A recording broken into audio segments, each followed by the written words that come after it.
4 minutes. Well, I thank the gentleman for yielding, and I thank the distinguished chairman of the Rules Committee for bringing us to this point, his leadership in trying to get America back to work, to take us off the road to bankruptcy, and to ensure that there is fairness for all Americans. Because, you know, Mr. Speaker, as I listened to this debate, and I'm sure the Americans perhaps on a little bit more Western time zone, hopefully are still following this, but if they are, I understand how they could get confused. But, Mr. Speaker, we're down to only debating two different matters here.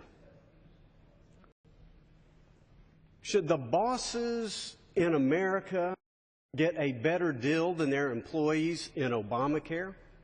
That's what we're debating here. And more importantly, Mr. Speaker, we are debating, should members of Congress get a better deal than every other American in Obamacare? House Republicans say, no, that's not fair. That's not equal protection under the laws.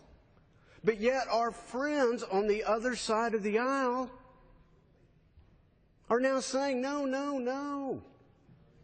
They're going to protect this sweetheart deal. It's not in the law, ladies and gentlemen, but yet they want to protect this sweetheart deal, and people wonder why there's cynicism about Congress, about why Washington elites get to have a better deal than everybody else because they know more. And so now members of Congress, thanks to the Obama administration, are going to be the only people in America to get subsidies in the Obamacare exchanges? Is this fair? Is this fair, Mr. Speaker? I think not. Clearly, the other side of the aisle wants to preserve this special deal for members of Congress granted by the President of the United States. Where's the fairness in that, Mr. Speaker? Again, and where's the fairness in letting employers, no, we're going to give you a year delay. But no fairness for the people who do the work, pay the taxes, and pull the wagon to make America great. That's what this debate is about. And so here we have one party who, because they won't treat employees as well as employers, because they are preserving a congressional sweetheart deal, are prepared to shut down the government. That's what we're debating. We got two matters. And, Mr. Speaker, we have come time after time after time in the spirit of negotiation, but no, the President, he'll negotiate with Iranians, he'll negotiate with Syrians, he'll negotiate with Russians, but he will not negotiate with Americans if they happen to be Republicans. No negotiation.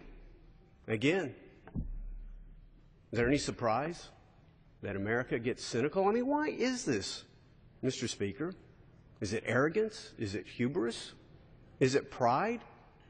We know that this law apparently is not perfect. Already the President has signed several changes into Obamacare.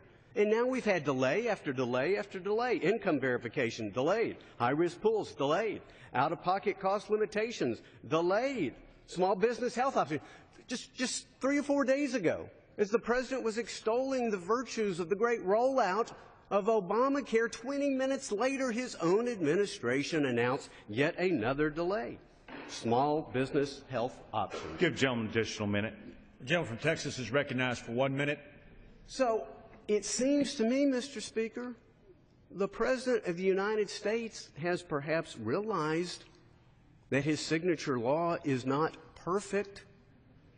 And all House Republicans are saying in a spending bill, and ladies and gentlemen, this does spend money. This isn't some little sideshow. This is what we do in the Constitution. The Congress has the power of the purse. It's not the power of the rubber stamp. It is the power of the purse. Obamacare is about the purse.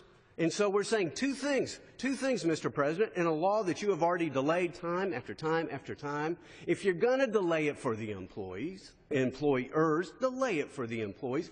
And Mr. President, how can you decide that members of Congress, to placate them, are going to get a sweetheart deal? This is to end. This has to end, and yet our friends on the other side of the aisle are sitting here defending it, refusing to support a conference. We need fairness for the American people. We need to go to conference in the sweetheart deals. I yield back.